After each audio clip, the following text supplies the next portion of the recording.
Hi everyone, and welcome to my round 2 analysis of the game played between Primoclark and Mousefish as part of the Way of Onitama tournament.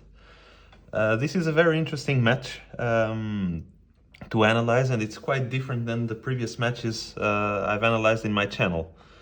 On the one hand, it's extremely entertaining because there's a lot of swings, a lot of ups and downs.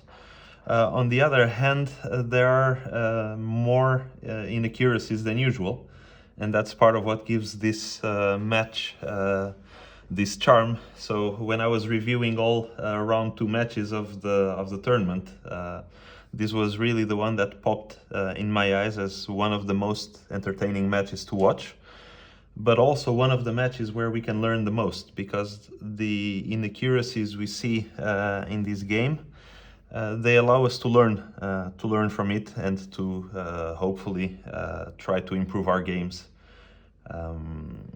because of that.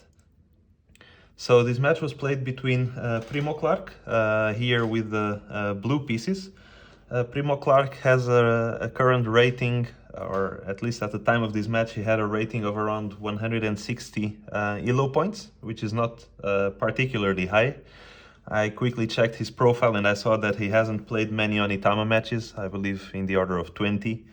So it's hard to say, it's hard to make any prediction about his game. He has a good win rate, I believe in the order of 70%, but he hasn't played many matches, so he's either a very talented new player or a more experienced player who just recently started playing in Boardgame Arena. It's hard to tell. On the other hand, Mousefish has been for a very long time one of the top 10 players in Boardgame Arena. He came from the old Onitama app. He had a different nickname there, I believe Feihu. I played him a few times in the app. He's a very strong player. In my opinion, I find him a little bit too safe, a little bit too passive, and we will indeed see that in this game. But nonetheless, he's a very strong player. Clearly a top 10, top 15 player in Boardgame Arena as well. I believe his rating is usually around the 400s, 380, 400. I think he normally stays between those values, which is a very high rating. At the moment, if you have a rating of 400, you're easily a top 10 player in Boardgame Arena. This game is also very interesting, and that was another reason why I chose it, because it is a game that has all the possible lateral structural glue cards in the base game. We have the rooster and the goose, we have the boar, and we have the elephant. So you cannot get any more lateral structural glue than with the cards that were dealt in this game. And that means that these cards, they really promote an accurate, cohesive, mid-game, aggressive type of structure. But of course, because both players have so much structural glue available to them, I believe that if this game is played optimally, you will quickly get to this highly positional game. So where you're both juggling for control, with neither player really giving much space and many opportunities to really break through. So let's see how this game develops.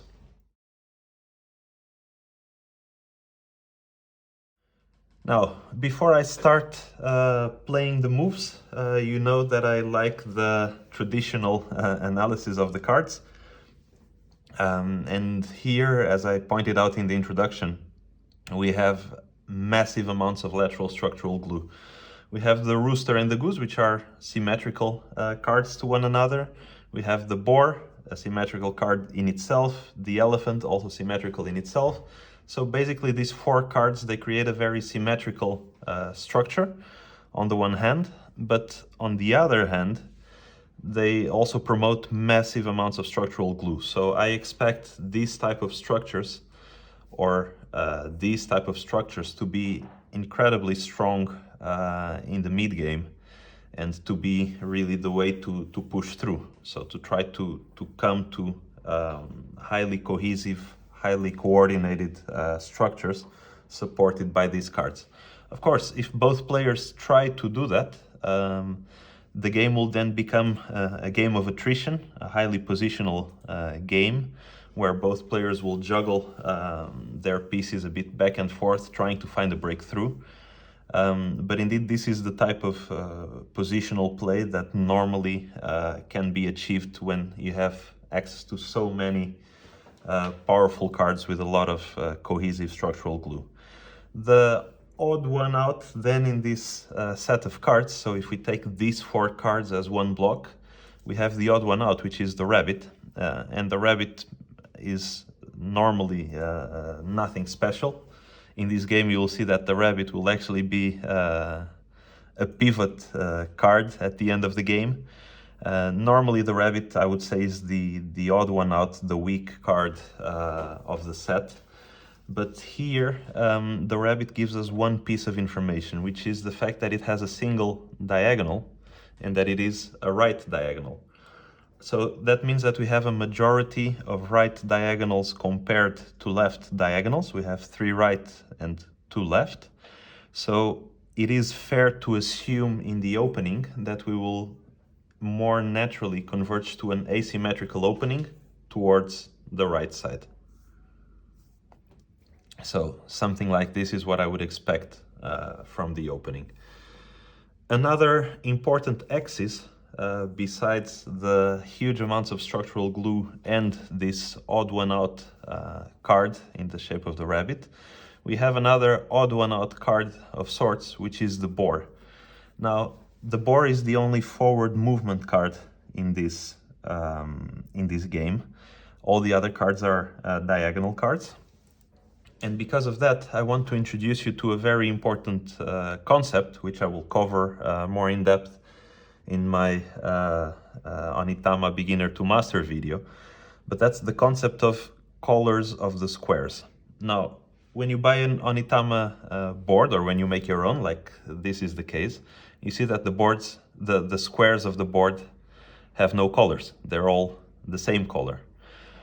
On the other hand, if you look at a chessboard, you see that the colors alternate, right? You have white, black, white, black, white, and here the other way around, black, white, black, white, black, and so forth. Now, why is this important in these kind of games? Because of the following. When you have a diagonal card, if you think of this as a chessboard, now let's assume that this square is white.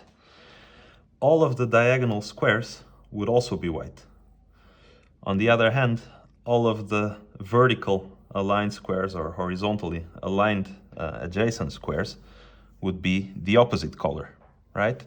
Now, why is this important? Because if you look and you imagine that this board is colored as a chessboard, you will see that both of the shrines would be the same color. So if this would be a white square, this would be black, white, black, and white. So the 2 shrines and the 2 starting positions of the masters are the same color. Now, why is this so important? It is important especially in the end games because if you have only diagonal cards or a majority of diagonal cards, or if you're starved of the forward card, which might happen to one of the players, your master will only be able to make progress diagonally. Which means that if you want your master to keep moving forward all the time to reach the opposing shrine, your master will always stay in squares of the same color. So if we say that this is white, this will be white, this will be white, this will be white, and this will also be white. What this means is if your master, for any reason, changes color, for example here, he moves from a white square to a black square, you always have to have at the back of your mind that if you now want to reach the opposing shrine, either you have access to the forward card, which you might be starved of in this game, or you will have to make a passing move, a wasting move, jumping back into the right color, right? Now, this is a very important concept that I want to discuss in more detail later on. It will be relevant in this game, but not in a major extent. but I just wanted to bring it up to you and use it as some food for thought. Think about it, play with it a bit. But indeed, in games that have a vast majority of diagonal cards with 0 or 1 forward card, paying attention to the color of the squares, which is not an immediate thing because, as I said, an Onitama board is not colored. Paying attention to this concept is extremely important, especially for your master, because you want your master to be able in the end game to reach the opposing shrine as soon as possible.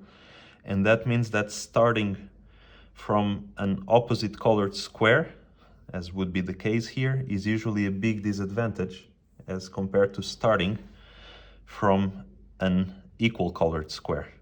Okay? This is especially true if one of the players does not have access or is being starved from the forward card, of course. If you have the forward card, now you can imagine that in such a type of endgame, that's a huge advantage, because by controlling the forward card, you actually have no disadvantage in playing in the odd-colored squares, right? So, just some food for thought. Let's look at how the game was played now. In this game, the starting player is Mousefish, and he starts by using the rabbit to move e5, d4.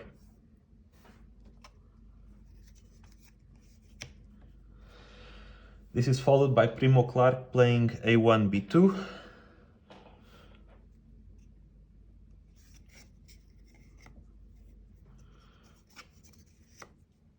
Now we have Mousefish with a5, b4. Very standard, very cohesive moves so far. Rabbit b1, c2. Note how at this point both players have their openings solved. Primoclark can finish with the crossing of the pawns, and Mousefish will finish with 2 right diagonals if it goes this way. Here we have Mousefish playing Rooster d5, c4.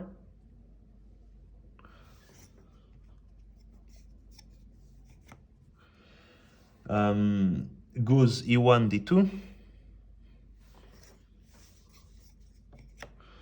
And Mousefish completes his development with Rabbit b5, a4. Now here I want to take a break. There's a very obvious continuation here, which is simply Rooster d1, e2. Complete your development as well, and this is perfectly fine. We can continue with this type of game afterwards, but this is a very simple, a very natural developing move. In this position, however, Primoclark makes, I believe, the first inaccuracy. He uses the Rooster to move the d2 pawn to e2. I believe this is a major inaccuracy because it loses him 2 tempi. It loses him the 1 tempo from moving sideways, and it loses him an additional tempo because now he won't have a clear development path for his d1 pawn. So he will probably have to do something like this or something like this. So with this move, he is actually losing 2 tempi for no real reason. There's no benefit whatsoever in this kind of move. And as such, I think that this is an inaccuracy, and an inaccuracy that could have been easily avoided. There's no benefit in this type of move, at least not that I can see. And here, Mousefish has the perfect continuation, a Goose a4 to b3. So he sees that his opponent has lost at least 2 tempi with this previous move. And as such, Mousefish is in a perfect position to start dictating, to start putting pressure. We can see that Primoclark's center is a bit weakened here, because this pawn who was looking at the center, he was now demoted to the edge of the board. So this type of move is also very powerful, a very strong way to start dictating the game, to start pressuring the center of the board even further. And let's see how the game continues. We see that Primoclark uses his rabbit to go from b2 to d2. Now, again, this is, in my opinion, another clear inaccuracy. Why is this? Because now, by having these pawns, you lose control of the b2 square, which in this type of position would be a lot stronger, a lot more powerful. You lose control of this square. It won't be accessible anytime soon. You will need at least 2 moves still to complete your development. But not only that, but this also makes it harder for the e-pawn to get more into the game. And as such, I really don't see a purpose on this rabbit move. My suggestion here would be, well, to start immediately recovering the tempo that was lost, or, well, not recovering, but making up for the tempo that was lost in the previous move, and just simply move back to d2 and then wrap up your development in e2, and hopefully soon getting this type of control of the center. So this was the move that was played. Again, I think it's an inaccuracy. I don't see a plan. I don't see a constructive reason to make this move. And now here we will see the first inaccuracy from Mousefish as well. Mousefish decides to play Rooster c5 b5. So this is nothing more than a passing move with his master. And why would you play a passive move in this position? You have such a clear control of the center that I don't really see a point for playing such a passive move. You have several possible continuations here. You have Rooster b4 a3. So to start pushing your pawns forward, taking space away from your opponent. It is true that by sort of demoting the pawn to a3, because you're moving it from the middle ring to the edge of the board, in a way you're kind of demoting this pawn, but on the other hand you already have a 3-2 majority in the center, and this pawn is out of the center, this pawn is out of the center, so you have more than enough pressure in the center. And by doing so, you're taking lateral space from your opponent. Your opponent already moved himself into such a tight position, and with this b4 a3 move, you would be able to start pushing him more and more into a tight box. Another possibility you would have here would be Rooster b3 c3. So a move like this, you immediately claim the c3 square, which if you followed our beginner to master video series, you see that controlling the c3 square is usually where you want to be, especially if it's such a well-supported control. You have a 3-2 defender versus attacker majority. So these are just two moves that I think would be much better than the move played here by Mousefish. Mousefish played Rooster c5 b5, a waiting move with his master, and I think in a position like this where you're so clearly advantaged in the center of the board, there's no sense not to push that advantage even further. You might even consider a move like d4 c3 at that point, but that's a bit more debatable, because then you would have to capture back with a boar, and that would transform into a more complicated position. Anyway, this is the move that was played by Mousefish. Here we have Goose c2 captures on b3. This is a good move from Primoclark, because it kind of vacates a space for the d pawn to develop soon, while clearing off the board a little bit. Here, in the previous position, so in this situation, Primoclark is so starved for space that it's good that he tries to make some space for himself. So Goose c2 b3 definitely seems to be an okay move in this position, and we have Rabbit captures back on b3.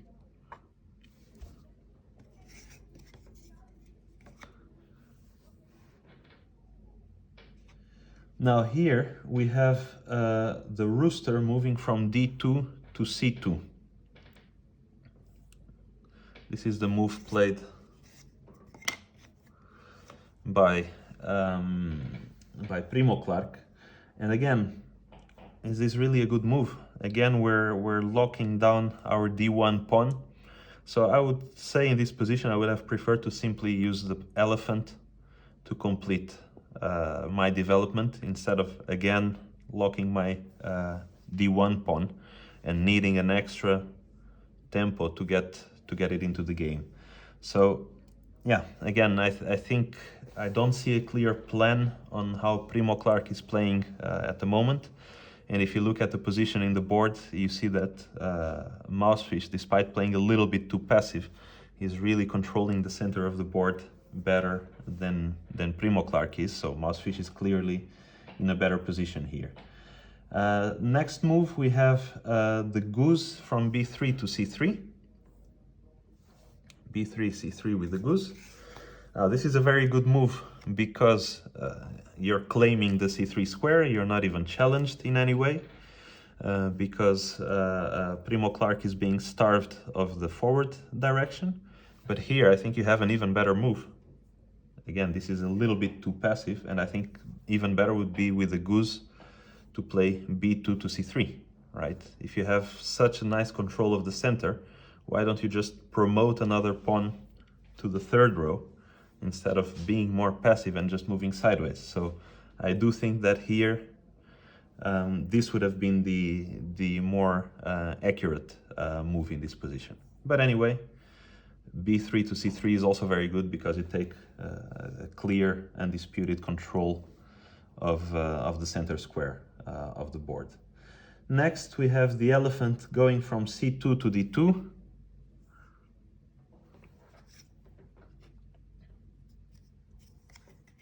And again, I do find this move quite weak. Why not just then, at that point, use the elephant from e2 to d2? Now all of your pawns have been promoted. You still have this fleet square for the d1 pawn. Here you have that fleeing square as well, but you keep a pawn in e, which is definitely much weaker than a pawn in c. So I do think that here the correct move would have been to promote the e pawn to the d file instead of moving the c pawn and isolating the e pawn even further from the game. It's a small inaccuracy again, but all of these inaccuracies are really starting to build up because they are giving more and more and more control of the center of the board to Mousefish, and you really don't want to give this type of control to a strong player. Let's see how Mousefish continues here. Mousefish plays rooster b5 a4.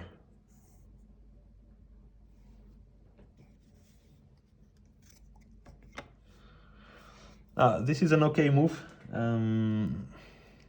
Yeah, I think in this position, to be fair, I would have preferred to just claim space. Just claim space. When you're so advantaged in the center, you want to claim space. You want to push the opponent into a tighter and tighter box up until the point that he has no moves left, no good moves. By playing this instead, you're not really claiming space. You're not really bringing the master into the game. I mean, the master is still 2 spaces away from the rest of the action. It's true that with the rooster you cannot do this type of move. This would have been a completely different story. Here, yeah, maybe you're promoting the master a little bit, but I do think that it's too passive. Again, it's a move that is too passive. It's too safe. If you're here and you have such a clear control of the center of the board, just push b3. You have lateral structural glue. That's what we're not lacking in this game. This structure is almost impossible to knock down. If this pawn is captured, soon you will have your d pawn promoted here. And now, I mean, how do you fight against this structure with the amount of structural glue in this game? There's no way. So I do think that this would have been a better move, but here we had rooster b5 e4, a bit too passive. Again, not a bad move per se, but I think you can do more in this kind of position. Here we have goose d1, c2. So finally the d pawn is in the game, with no real benefit for waiting this long, but I think this is a good move. This is definitely a step in the right direction, finally getting your final pawn into the position. And now here we have elephant b4 going to c4. This is a small upgrade to the position, so I do think it is a good move. Another possibility would be, again, boar b4, b3. I think this would have been better. Again, you have this majority in the center. Why don't you just take space from the opponent? This is a little bit too passive. It is a small improvement. It's a fact. It's not making your position worse. It's making it better. But I think this would have been a bigger improvement. So again, I would say that this is a small inaccuracy because of being too passive. Next we have the rooster going from c2 to b2.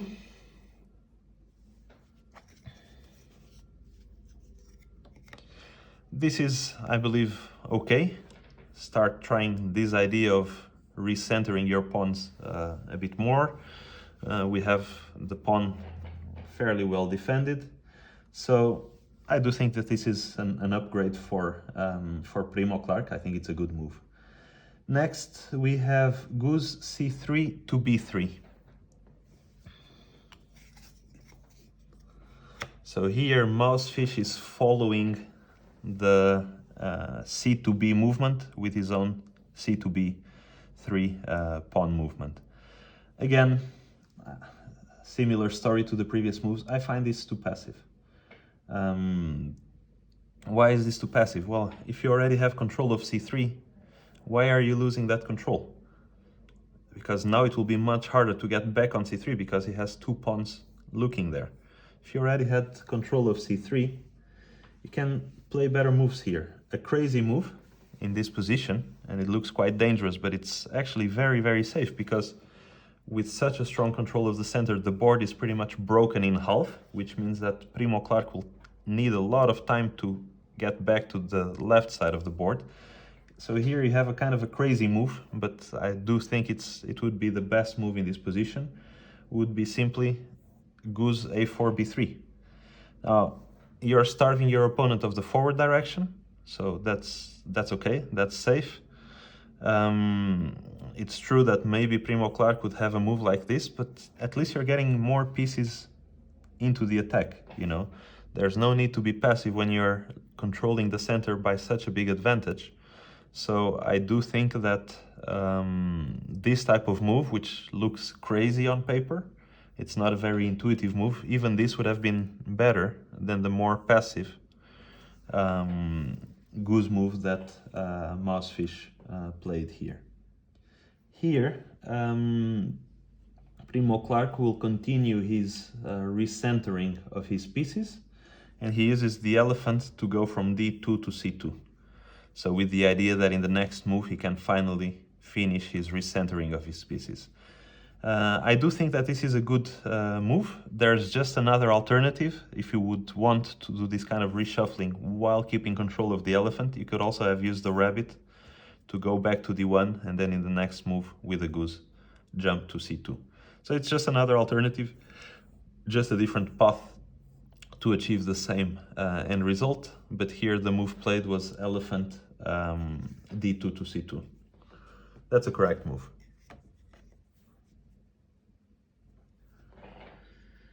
Here, Mousefish plays rooster a4 to b4. Again, way too passive.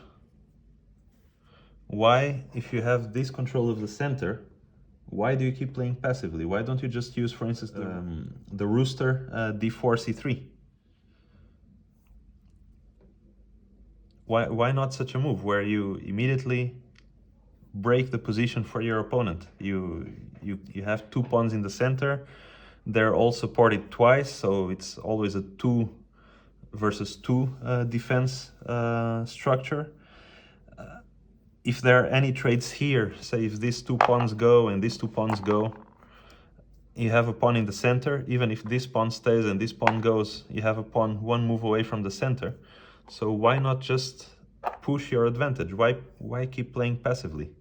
With this move, a4, b4, using the rooster, yeah, I think once again Mousefish is playing too passively. And you see, because Mousefish has had a succession of passive moves, he is given the time that Primoclark needed to regroup his pieces. If he would have simply broken the position, taken control 2 or 3 pawns in the third row, he would have not given Primoclark any chance to regroup and to slowly claw his way back into the game. But by playing these passive moves, which are not taking space, which are not really shrinking the playing field for Primoclark, Mousefish is letting Primoclark back into the game. Here we have Primoclark playing the rabbit c1 to d2. Now this is a major mistake. I would say this is more than an inaccuracy. And what is the thinking behind that? Well, you are still fighting against the majority in the center, right? Mousefish has 4 pieces eyeing the center. You only have 2. Your e2 pawn is out of the center.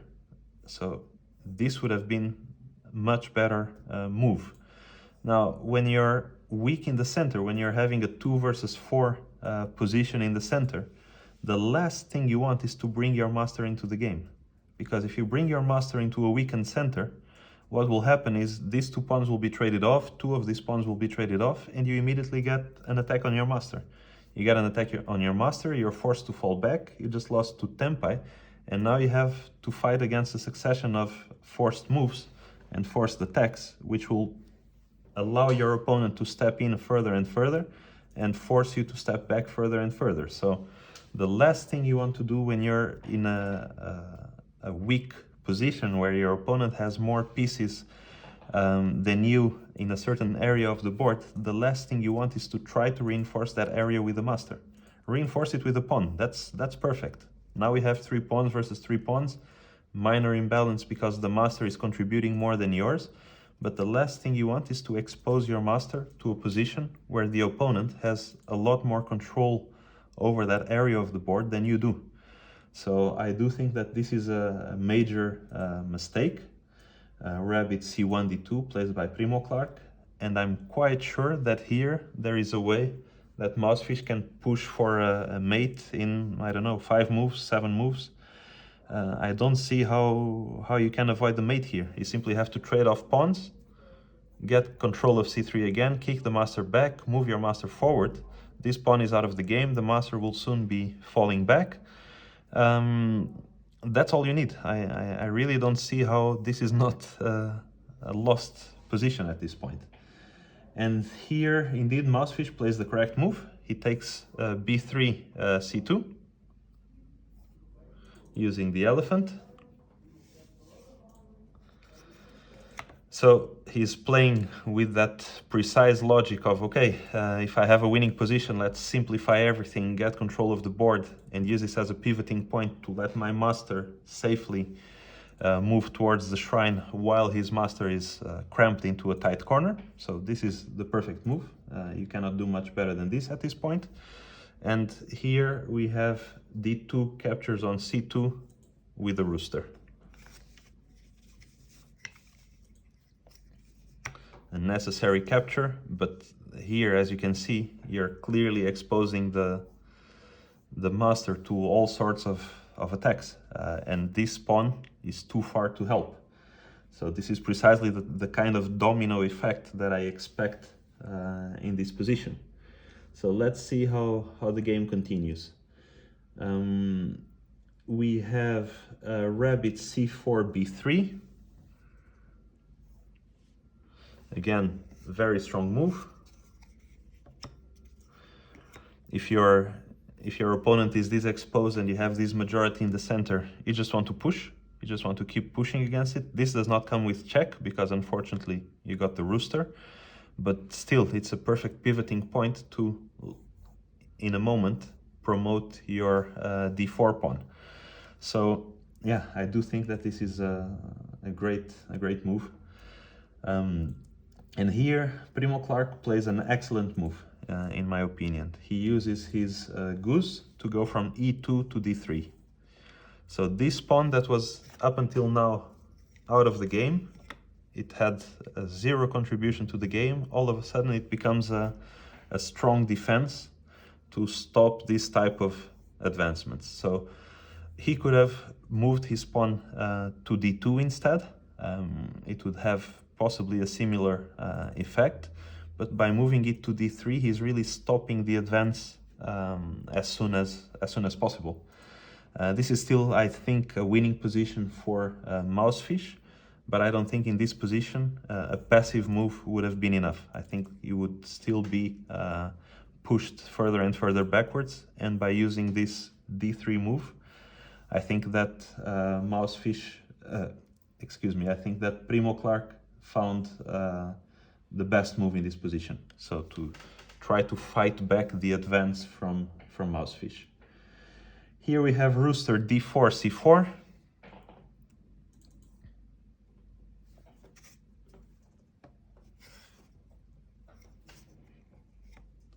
An okay continuation. This is no longer an option, right? Because now you have two defenders against three attackers. So d4, c4 will have to do it.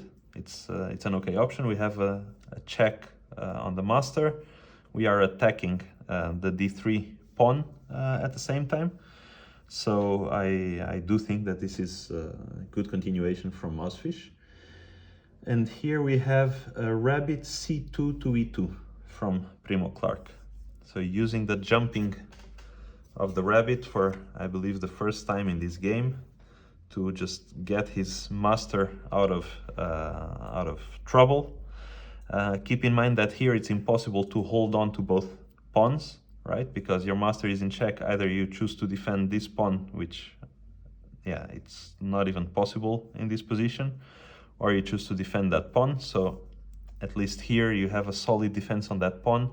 Also, if there's this trade here, your master is now on the third row. Maybe he has a chance to sneak through to the shrine and steal the win there.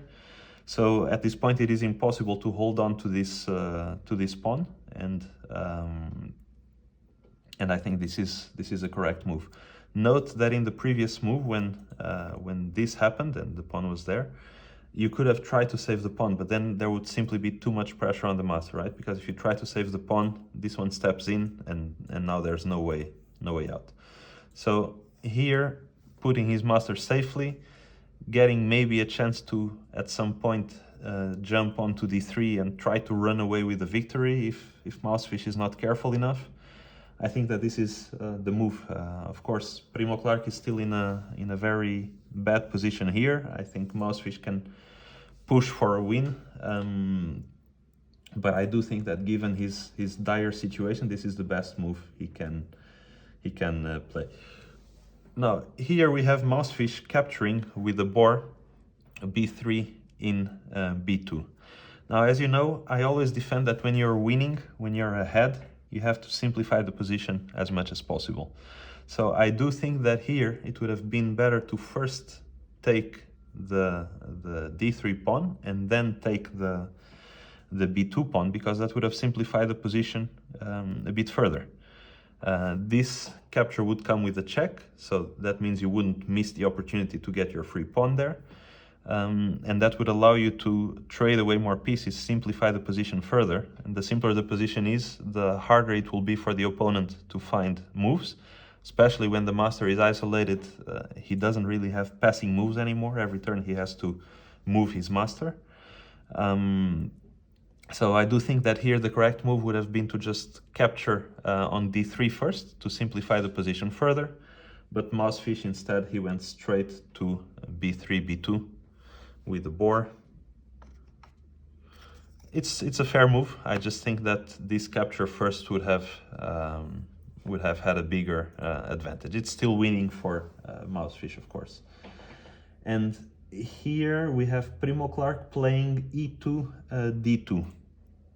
Now, e2, d2 is a bit of a crazy move, I would say. He could have just captured there. I don't think that would have been winning for him, but with e2, d2, he's again inviting this trade of the pawn to just step in and try to steal the game. So it's hard to say whether it is the best move in this position, but it's certainly a very brave move to bring his master from the edge of the board more into a central position, try to claim some space of his own. So this is the move that was played, and I think in such a tight situation, having the guts to bring the master into the game is a brave move. We have goose c4 takes on d3.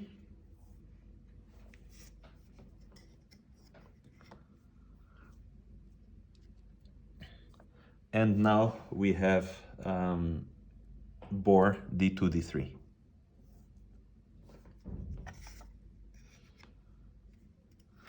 So now we're clearly in the end game stages of this match. This is clearly a winning end game for the red player, for Mousefish. And when you reach this type of end game, especially now that you're material ahead, I like to think of this in one very simple way, especially in a game like this that has so much structural glue, so many versatile cards. So basically the master can go anywhere in this square just around him. The only exception is the rabbit, which would allow the master to jump a bit more, but this is the square that I have to be afraid of, and especially the moving side of that square, the forward moving side of that square. So basically I would say these four moves. So when I am in this type of position, even if this pawn wouldn't be in the game, and at the moment it kind of is not in the game, because it's passed, it's beyond the opponent master. So now the opponent master will want to move forward, and this pawn is a bit too advanced. So in this type of position, what I really want is to stop my opponent from making forward progress as much as I can. So if I look at this position, these are the squares that I have to pay all my attention to at this point. And in my opinion, finding the best move here is simply finding the move that blocks most of those squares away. Taking into account that Primoclark does not have forward cards, this is automatically gone. So all I need is to find a move that blocks as many of these squares as possible. And that move is simply falling back with the master. With either the rabbit or the rooster, I think, prefer using the rabbit in this position, because by doing so, we have the pawn looking at c3, we have the master looking at c4 with the boar.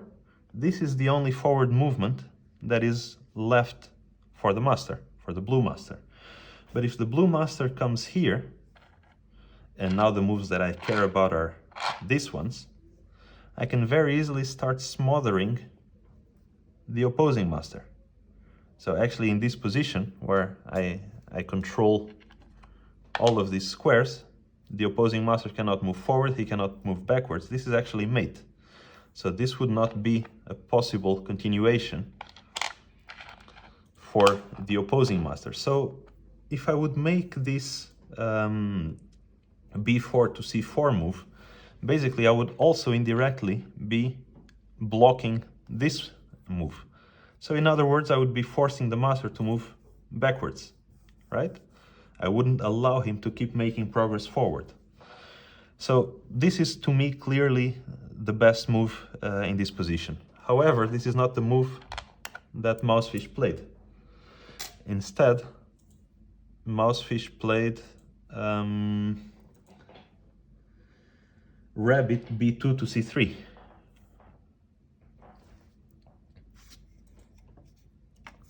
This is a huge mistake. c3 is not protected anymore. So now the master can simply take on c3. And this is exactly what Primoclark does. He just uses the goose to capture d3, c3. And now all that huge advantage you still had, all that easy mating path that you had, it's now gone. You are still a little bit ahead in this position for one very simple reason, which is you have the boar. You can control the space from a unique direction that the other opponent, that your opponent cannot challenge you. So even here, Mousefish is still in a winning position because mainly of the boar. But still, what would have been a very easy mate now became a very complicated mate. So this was a huge mistake from Mousefish, having given away his pawn there instead of simply controlling the advancing of the opponent's master. So let's see the continuation here. We have rooster b4, c4. Now this is exactly what I meant with using that unique direction to put pressure on the opponent while at the same time not letting him come forward. And here we have Primoclark playing elephant c3, b3.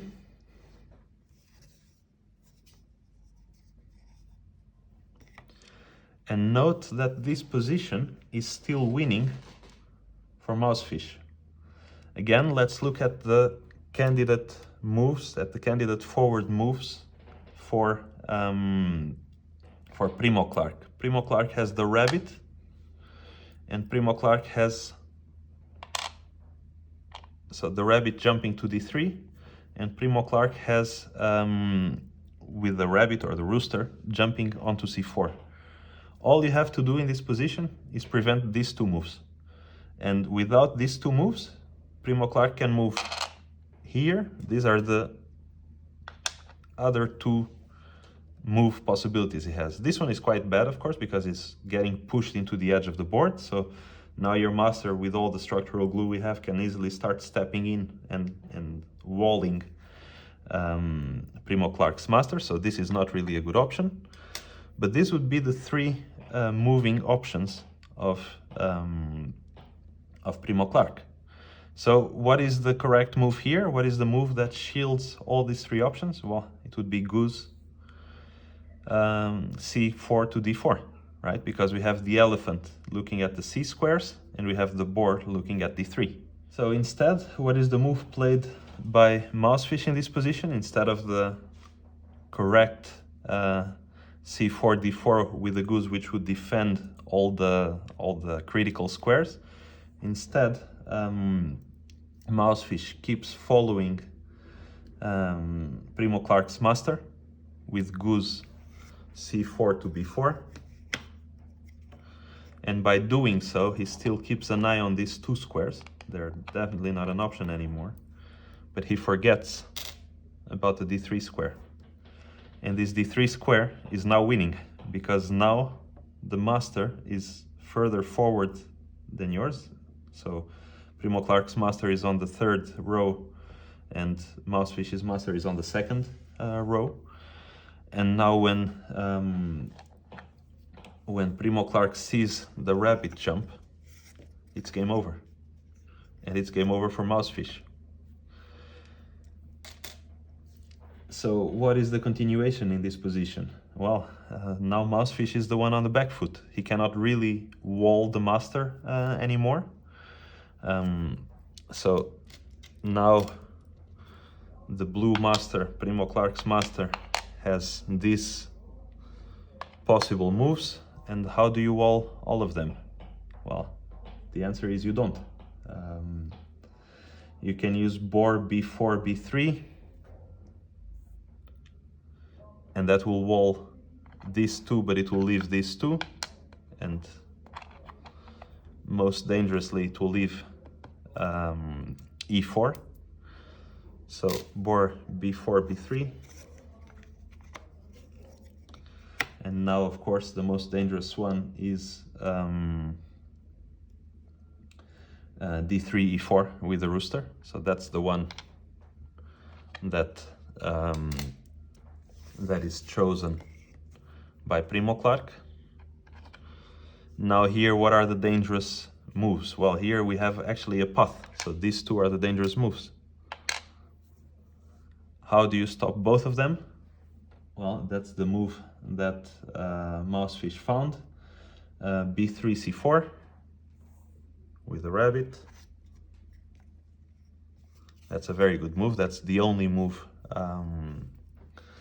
that you could find here. But there's actually a third advancing possibility here for Primoclark, and that's this one. So even though these ones are taken out of his range of options, e4, e5 with the board is still an option, and that's precisely the option found by Primoclark. And now, yeah, there's no continuation. So what is now the threat? The threat is this path. How can you hold on to this d5 square? You cannot. There's no way to keep looking at d5, and because there's no way to keep looking at d5, any move here is irrelevant. So what do we have? We have c4, d3 with the elephant.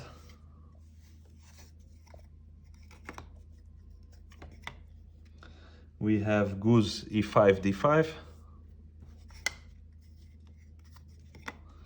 We have rooster, d3, c2.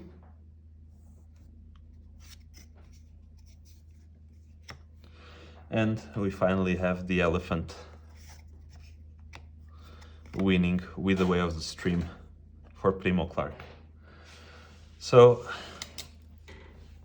this was a roller coaster of a game, 25 moves in total, 25 turns, so 25 moves each player. It was a crazy game. It's impressive how Primoclark managed to keep his cool despite being against all odds. He was playing a much higher rated player than he is. He was in a losing position, and still he managed to keep his cool. He managed to play as tight as possible given his disadvantage. And in the end, because Mousefish played a little bit too passive throughout the entire game, he ended up giving the opportunities that Primoclark needed to slowly crawl back into the game. So I think this game is a very interesting game to analyze carefully. And that's why maybe this video is going to go a bit longer than my previous videos, because it really shows you the importance of playing aggressive while staying cohesive. Staying cohesive is not enough to win a game of Onitama. You have to stay cohesive, but in an aggressive way. When you have the opportunity to take space from the opponent, by all means, take space from the opponent. When you have the opportunity to trade material while you're ahead, just trade as much material as you can, because you'll come out of those trades ahead. So it's not enough to play a solid game. It's not enough to play a defensive game. It is essential, especially in this type of games that have so much structural glue, it is essential that you play cohesive, but most of all that you play cohesive in an aggressive way. That you look for your opportunities to gain space and you make the most of those opportunities. It's not enough to be passive. It's not enough to keep your structure solid, because that will be giving your opponent turns to crawl back into the position.